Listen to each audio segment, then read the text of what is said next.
ना कहले माँ पुष्पलता पलाई बालेश्वर स्वर षोलगाँ कौन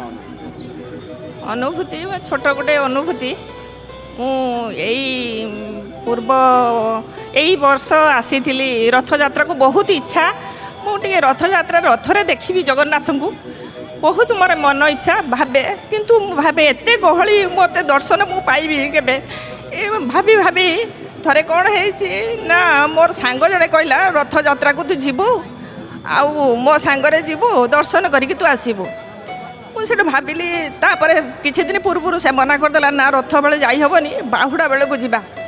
ए समय मोर गोटे सान भौणी से कहला तू जीवु बोली कहूलु जीवु रथ यात्रा को बोले गहली मो सांग तो कहीदेला गलानी ताले जीव ना चाल जीवा बोले कौ दिन जीवा ना ये रथ यात्रा दिन जीवा बोले हौ देखा मुझे कहली हे जगन्नाथ प्रभु तुम्हें खाली एतिकी दियो मोर तो कमर प्रोब्लेम एत भिड़े मुझे भाव में एत बाट ठिया होगी आम से दिन काटबू टिकेट काटबू जीवू के यही भाव में भाविकी कौन कलु ना दी भौणी जाक मु स्वरु उठिली सी उठिले मार्कुणारू से गोटे रिजर्वेशन सीट्रे पशिगलु ठिया गलु पशिगलु जाइए गोटे सीट्रे फाँका थी मुझे बसीगली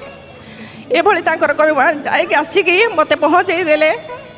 पूरी भागरे पहुँचाई देले मुझे सीट्रे बसी ही बसी मुझे आसी पहुँची जीवी तू पहुँचे दे मत दर्शनटा करे मोर कमर प्रोब्लेम दर्शन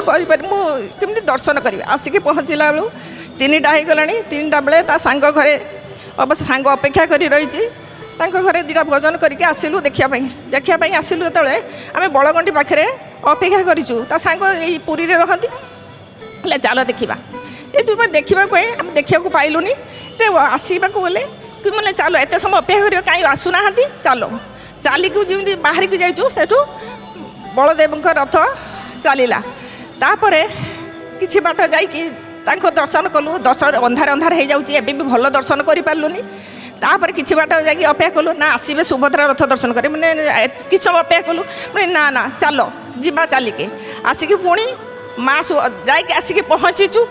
पाखे पाखे पहुँचीचु से चलवा आरंभ कले तापर एत देखी पार्लुनी अंधार हो जाए अंधार हो गला तापर से अपेक्षा कलु जगन्नाथ दर्शन को कर ना चल दर्शन करदे दर्शन करके कौन कलु ना जगन्नाथ पाखक आसिकलु से दिन तो चली नथिले तेणु सेठू आसिकी कौन कलु ना खाली जगन्नाथ को दर्शन करके भल भाव दर्शन करके जहाँ देख गलु ता सांग कहला मो भौणीटा कहला कहले पलि जा सकाळे पलि जा मुझे कही पार न था मुझे भल कि दर्शन करनी ठाकुर को दर्शन करनी मुझे खाली मिछ मिछरे कहली मुझे पलि जा केमती जा ना कहले बस पलैबा मुझे ना पलि जा जे किंतु आसिक ता परदिन मुझे अपेक्षा करवा अपेक्षा करी तापर आसिलु घर को पलैबू बोले चल किणा किणी करके आम जो बारीपदारे पलैबू तेणु आसिक कौन कलु ना आसिक देखिलु जाकि आसिक पहुँचुचु जगन्नाथ रथ जाकि पहुँची गला मौसी माँ घरे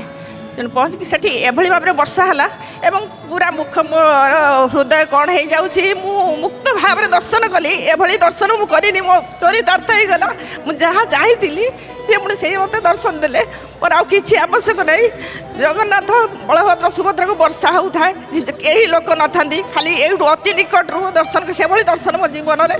मुझे केवे करिनी भावुली से जहाँ कले आणिकी मत दर्शन करके नहीं पुणी जगार पहुँचे देले। जय जगन्नाथ टीवी देखती आज्ञा आज्ञा देखे संध्या बेले टिके समय हुए से देखे आउ समय हुए शिक्षकता करे तो आ करे किंतु प्रत्येक क्लास रे मु श्री जाकि पहुँचे तो श्री जगन्नाथ आगे कहे पिला माने कहती प्रत्येक क्लास ने जय जगन्नाथ टीवी जय जगन्नाथ आज्ञा धन्यवाद जय जगन्नाथ।